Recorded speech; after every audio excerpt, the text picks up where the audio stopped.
The Ambush 2022 dibuka dengan memperlihatkan Perang Yaman yang terjadi di Mokkah pada tahun 2015.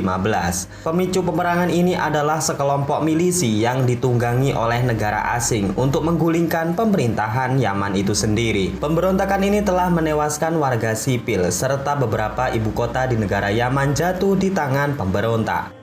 Kerusuhan semakin diperparah dengan munculnya jejak para teroris yang ikut meramaikan panggung perebutan kekuasaan. Merasa sudah tak mampu menangani masalah di negaranya sendiri, pemerintah Yaman meminta bantuan kepada koalisi internasional, termasuk sekutunya yaitu Uni Emirat Arab. Scene kemudian menunjukkan sebuah pangkalan militer pasukan Uni Emirat Arab yang berada di kota Mokkah. Di sebuah tempat pelatihan kebugaran, kita diperkenalkan dengan seorang tentara yang bernama Sersan Bilal Asadi, lalu Sersan Ali Al-Mismari, kemudian Sersan Al-Hindasi, dan juga Sersan Al-Falasi. Terlihat keempat tentara ini sangat bersemangat lantaran sebentar lagi tugas mereka selesai. Mereka akan dijadwalkan pulang minggu depan dan dapat kembali ke keluarganya tercinta. Di tempat lain kita diperkenalkan dengan dua orang tim medis yang bernama Sayari dan juga Balusi. Setelah latihan terlihat Sersan Ali tengah membuat patung kuda yang sangat lucu. Ia berniat memberikan hadiah tersebut kepada putrinya yang tengah berulang tahun pada saat pulang nanti. Sudah menjadi rutinitas mereka untuk melakukan patroli rutin setiap harinya. Pasukan patroli 01 dan 02 ditugaskan untuk membagikan bahan makanan dan memastikan keamanan warga sipil. Tugas tersebut rupanya adalah patroli terakhir bagi Ali, Bilal, dan juga Hindasi sebelum kepulangannya minggu depan. Dan setelah persiapan dirasa cukup, dua kendaraan perang berkode 01 dan 02 pun meninggalkan pangkalan. Film kemudian beralih memperlihatkan komandan cepat tanggap yang bernama Kolonel Al-Masruri. Di siang itu ia tengah ngopi santai bersama rekannya yang bernama Kapten Said. Diketahui jika minggu depan Kolonel Masruri akan melaksanakan tugas ujian promosi kenaikan pangkat. Untuk itu ia meminta Kapten Said menggantikan posisinya di pangkalan semasa ia masih bertugas. Kita kembali terfokus kepada pasukan patroli. Setelah beberapa saat berjalan, mereka bertemu dengan dua kendaraan pasukan Yaman yang juga tengah berpatroli. Satu kendaraan tentara Yaman mengalami masalah dan di sana pasukan Uni Emirat Arab mencoba untuk membantunya. Salah seorang tentara Yaman melaporkan jika di depan sana terlihat beberapa orang beraktivitas mencurigakan di atas bukit. Bilal yang menerima laporan tersebut kemudian berangkat dengan pasukan yang berada di kendaraan 01. Sedangkan pasukan yang berada di 02 ditugaskan untuk membantu memperbaiki kendaraan Yaman yang tengah rusak. Setelah beberapa kilometer berjalan, Bilal dan pasukan 01 bertemu dengan beberapa orang warga Yaman. Di sana pasukan Uni Emirat Arab membagikan bahan makanan yang sedang mereka bawa. Salah seorang bapak kemudian mengatakan kepada Bilal jika kemarin malam mereka kerap mendengar dentuman tembakan dari seberang bukit. Mengetahui hal itu, Bilal, Ali, dan juga Hindasi segera berangkat ke sana untuk memeriksa lokasi yang dimaksud.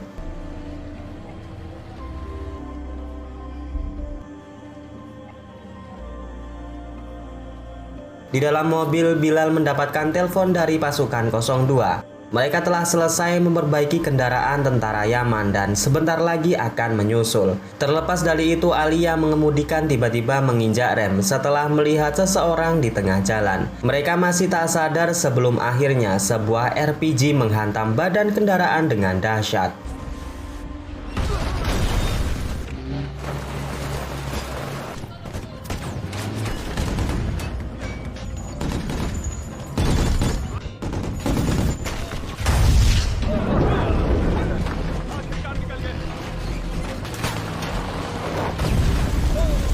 Markas pusat yang menerima laporan segera merespon dengan memerintahkan Masruri dan juga Said untuk segera mempersiapkan pasukan cepat tanggap. Tak hanya itu, drone intai diterbangkan ke wilayah konflik untuk memberikan kondisi aktual yang terjadi. Kolonel Masruri memerintahkan Sayari dan Balusi untuk segera bersiap, sedangkan Kapten Said memerintahkan Al-Falasi dan juga timnya untuk segera berangkat ke medan pertempuran. Dan singkat cerita, pasukan cepat tanggap yang dipimpin oleh Kolonel Masruri berangkat dengan kekuatan penuh.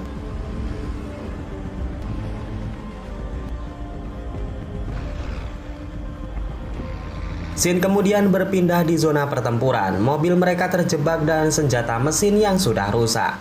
Mereka tak ada pilihan lain selain menyiapkan senjata untuk berjaga-jaga. Kondisi semakin diperparah saat Bilal yang mencoba meminta bantuan kepada pasukan patroli 02. Namun sayangnya alat tersebut telah rusak. Tak menyerah begitu saja, pasukan ini pun mencoba menghubungi markas pusat dengan telepon seluler. Namun sayangnya di tempat tersebut tak ada sinyal sama sekali. Di lain sisi, pasukan pemberontak mulai mendekat dan menembaki mereka. Begitu juga dengan pasukan patroli 02 yang telah mendekat langsung dihantam dengan tembakan RPG.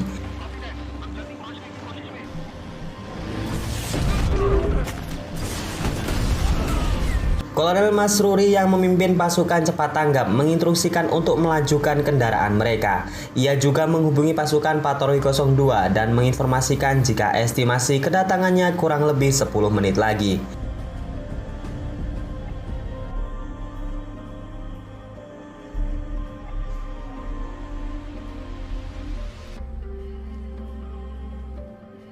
Scene kemudian menunjukkan pemimpin pasukan pemberontak di mana ia menyuruh anak buahnya untuk mengabadikan momen tersebut. Dan tak lama kemudian sebuah RPG kembali ditembakkan. Ia juga memerintahkan pasukannya untuk segera menanam ranjau darat di tengah jalan. Maksud dan tujuannya adalah untuk menyambut pasukan cepat tanggap yang akan datang ke sana. Karena dua RPG yang ditembakkan musuh membuat Hindasi yang duduk di kursi belakang mengalami luka yang lumayan parah. Pasukan cepat tanggap akhirnya telah sampai di lokasi pertempuran. Namun karena alasan keamanan, mereka kemudian memutuskan untuk berhenti sebelum adanya perintah dari markas pusat. Tak lama setelahnya pasukan patroli 02 mendekat dengan keadaan mobil tempur yang sudah rusak parah. Pasukan cepat tanggap segera memadamkan api dan memberikan pertolongan. Tentara musuh yang sudah mengetahui kedatangan pasukan cepat tanggap segera merespon dengan skema penyerangan mortir jarak jauh.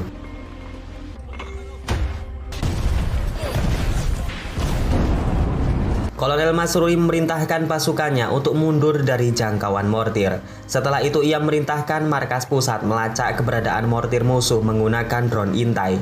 Sang kolonel yang berada di markas kemudian memberikan hak penuh kepada Masruri untuk mengambil semua keputusan di lapangan. Ia juga diperintahkan untuk membawa seluruh pasukan Uni Emirat Arab pulang dalam keadaan selamat dan jangan sampai ada pasukan musuh yang membawa mereka hidup-hidup. Setelah menerima mandat penuh, Masruri kemudian memberikan semangat kepada rekan-rekannya dan jangan menganggap remeh musuh. Fokus pertama yang harus dilakukan adalah menyelamatkan pasukan patroli 01 yang terjebak dan mereka harus saling bahu-membahu melawan musuh.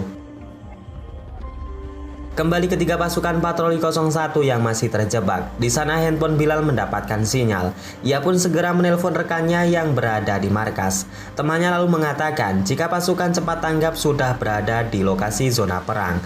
Mendengar hal itu Bilal sangat lega. Ia sangat berharap pasukan cepat tanggap segera menghabisi musuh dan membawa mereka keluar karena Hindasi mengalami luka yang sangat parah. Masruri sepertinya telah merencanakan sesuatu. Dengan kendaraan lapis bajanya, Masruri dan pasukan maju mendekat ke wilayah musuh. Dan setelah beberapa meter lagi sampai di lokasi pasukan patroli 01, musuh pun kembali menyerang mereka dengan senjata mortir.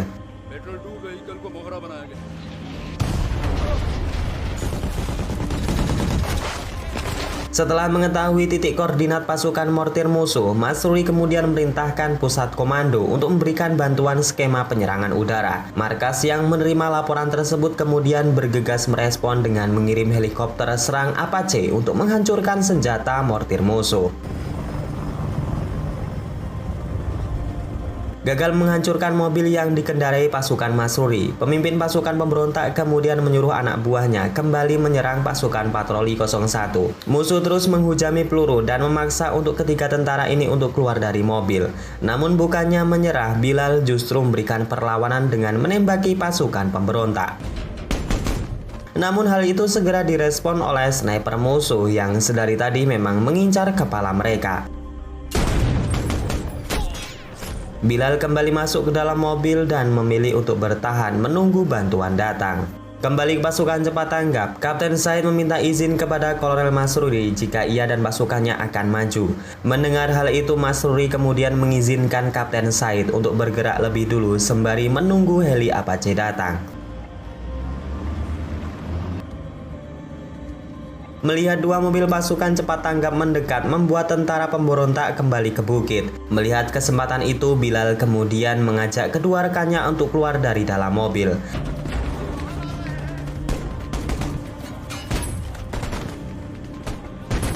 Asap tebal yang membumbung juga melindungi mereka dari tembakan sniper.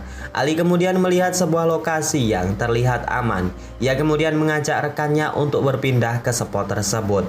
Namun karena Bilal dan juga Hindasi yang terluka di bagian kaki tak bisa bergerak cepat, Ali kemudian memutuskan untuk bergerak lebih dahulu, sedangkan Bilal diminta untuk membackup dari serangan musuh.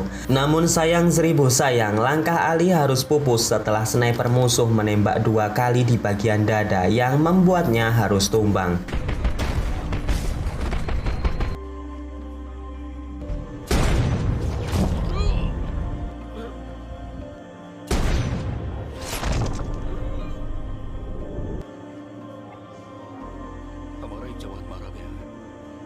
Kembali ke Kapten Said dan pasukan medis yang mulai mendekat. Mereka terus diserang dan diserang menggunakan mortir. Namun karena skill mereka, kedua pasukan ini berhasil bertahan dan terus mendekat. Namun sayangnya ranjau darat yang sudah dipasang musuh berhasil membuat 2 mobil perang ini rusak parah.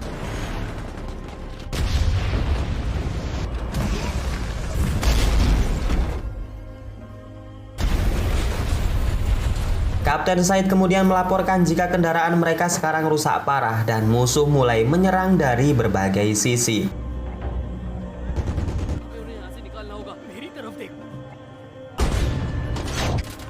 Bilal dan Hindasi yang melihat hal tersebut hanya bisa diam dan juga istighfar. Setelah harapan pupus, tiba-tiba sebuah pertolongan datang di mana pasukan bantuan udara telah sampai. Helikopter Apache yang sudah menerima titik lokasi mortir musuh segera menghujani mereka dengan serangan rudal dan tembakan mesin dengan begitu dahsyat.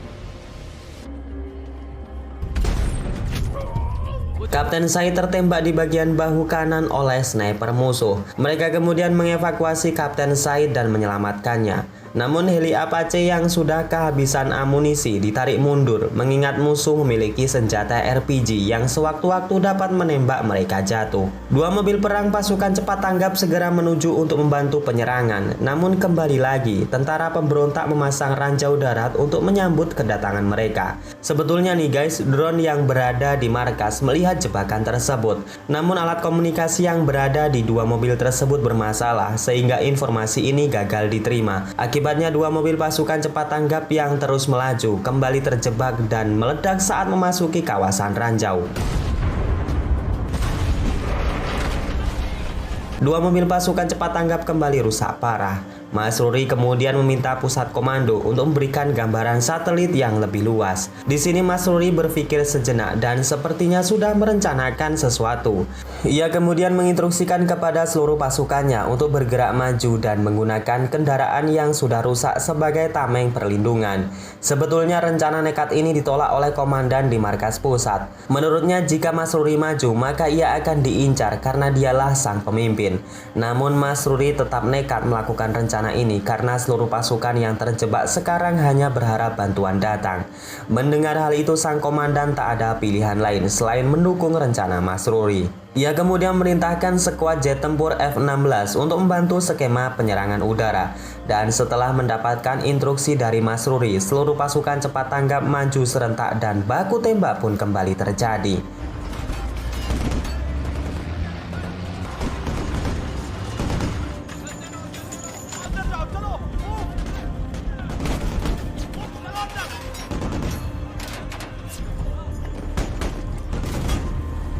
Atas rencana tersebut, sebagian besar pasukan yang terluka dapat dievakuasi, sedangkan pasukan musuh yang tidak menduga dengan serangan tersebut gugur satu persatu. Namun berbeda dengan yang dialami oleh Bilal dan juga Hindasi, mereka tetap di posisi yang sama, terjebak dan menunggu bantuan datang atau menunggu mau datang terlebih dahulu. Komandan yang berada di markas pusat kemudian menghubungi Masruri. F-16 akan datang sekitar 7 menit ke depan. Mereka diminta untuk meninggalkan zona perang perang secepatnya. Masruri kemudian memerintahkan sebagian pasukannya untuk mundur dan membawa pasukan yang terluka, sedangkan ia dan pasukan yang lain akan membawa Bilal dan juga Hindasi, serta beberapa pasukan yang terluka di mobil Kapten Said. Karena sniper musuh masih menjadi ancaman, Kapten Said kemudian memberikan ide kepada Kolonel Masruri. Mereka akan menutup area dengan kabut asap tebal saat pasukan Masruri menyelamatkan Bilal dan juga Hindasi, sedangkan ia akan mencari sniper musuh yang tadi sempat melukai bahunya.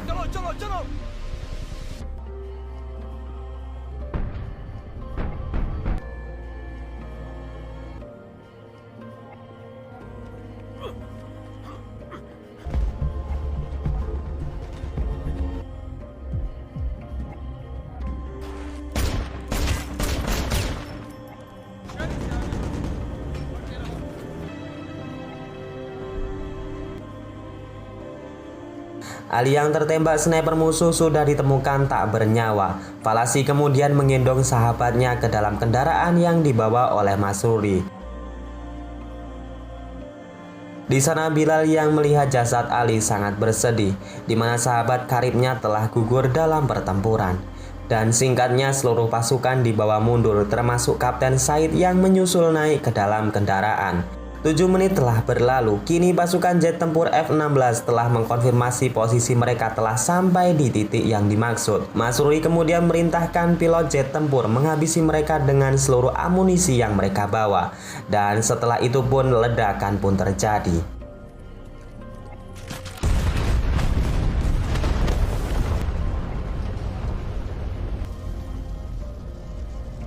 Di perjalanan seluruh pasukan cepat tanggap sangat bersedih karena tidak bisa menyelamatkan Ali. Kolonel Masruri juga sangat terpukul melihat pasukannya harus gugur dalam medan pertempuran. Namun begitulah guys, setiap perjuangan pasti ada yang dikorbankan.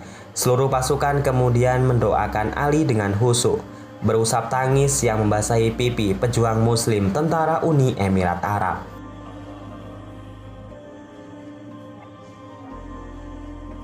Setibanya di markas pusat, tim medis segera memberikan pertolongan lanjutan bagi pasukan yang terluka. Seluruh pasukan berkumpul termasuk komandan mereka, yaitu Komandan Jamal Al-Khatri. Jasad Ali diturunkan dari mobil dengan perlahan dan seluruh pasukan yang menyaksikan hanya bisa mendoakan kepergian Ali untuk selama-lamanya.